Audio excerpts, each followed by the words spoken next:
thank you for all that you've given me.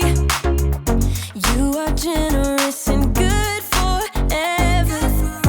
Help me share the love you're showing me. I want everyone to know you better. Ooh, I don't wanna miss out on the good right now.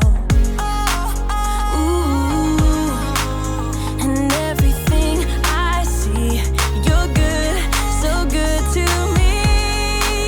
I have decided I will depend on you no matter what.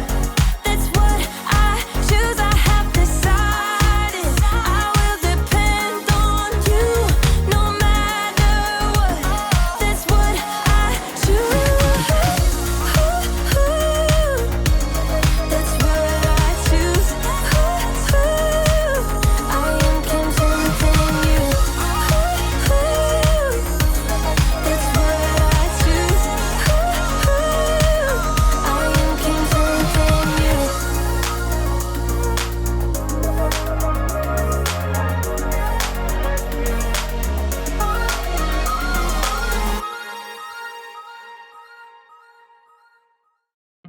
Welcome to another Story Lab. This week, we're talking about trust. Well, we look at the story of a man who had to dig himself out of a pretty big problem. Oh, and we're also going to be doing this. 3, 2, 1.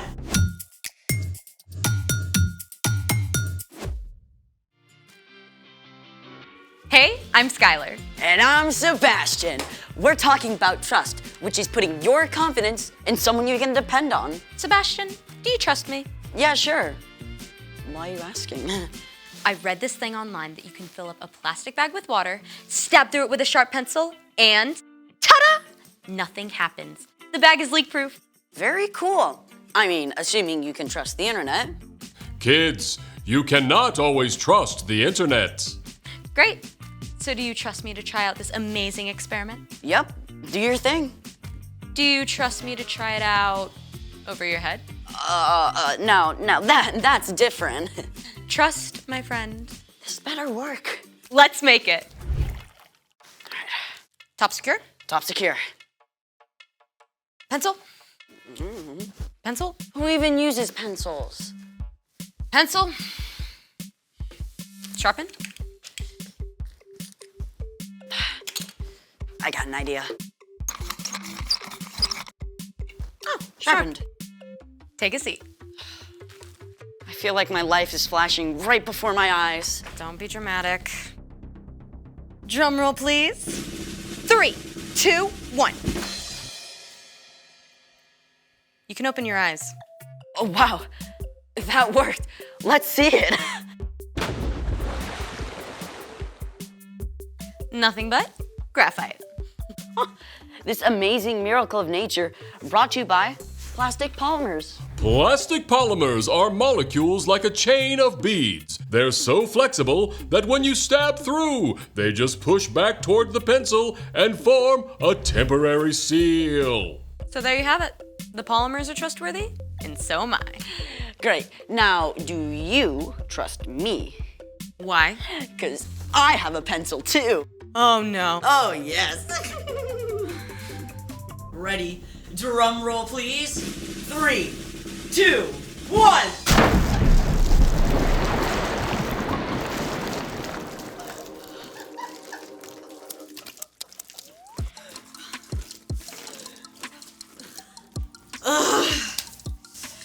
It's time for...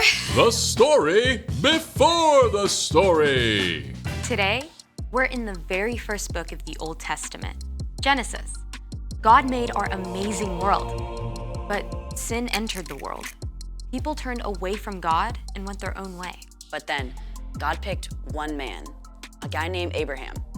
And even though Abraham was like 90 years old and had no kids, God told him to look up. And God promised he would have more kids than stars in the sky. Yeah, and the entire world would be blessed through Abraham's family. And Abraham did have a kid, Isaac. Isaac just so happens to be the hero in our story. Hey everyone, I'm I'm Erica. Hey, Erica. In today's story, Isaac was in search of water. Isaac and his family and herdsmen lived out on the plains in the land of the Philistines. And for them, water was life. If they didn't have access to a good, clean well, they couldn't survive.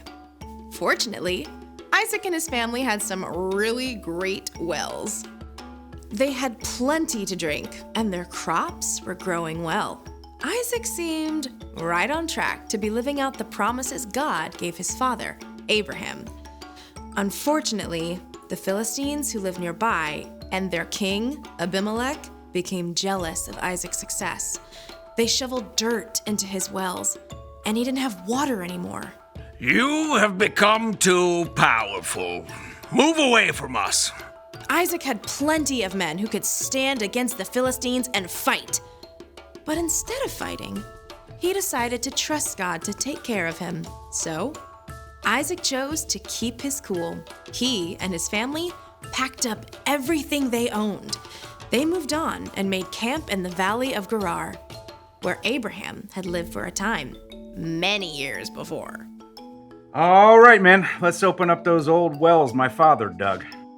Abraham's old wells filled with cool, clear water once again. The happy herds and flocks could drink their fill.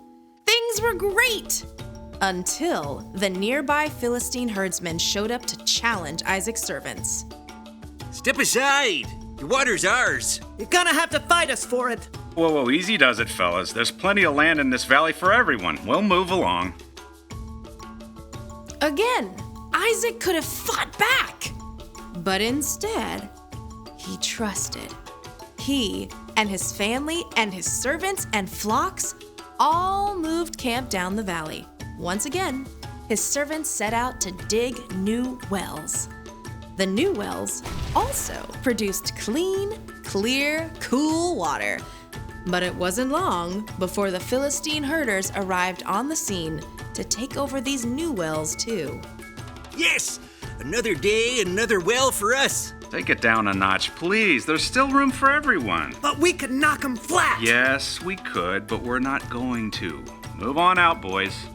A third time, Isaac and his men moved camp, and Isaac's servants dug fresh wells once again. But this time, Isaac was left in peace.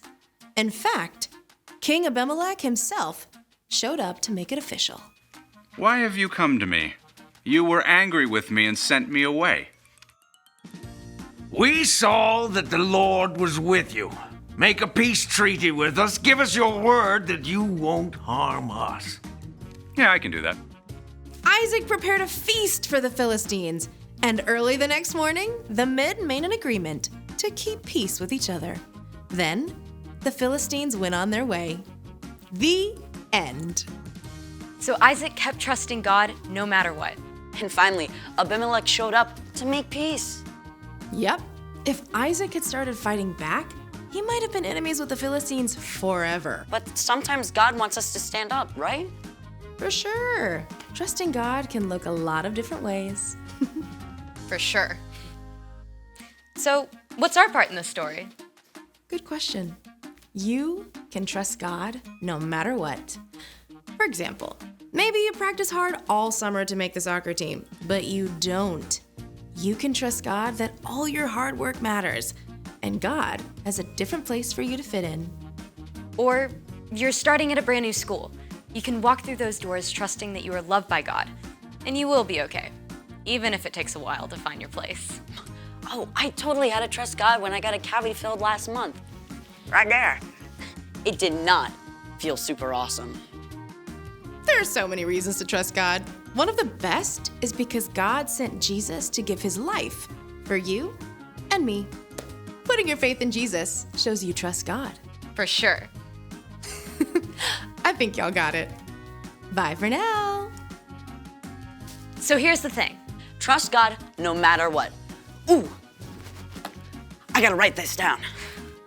Thanks for joining us in the Story Lab. We'll see you next time.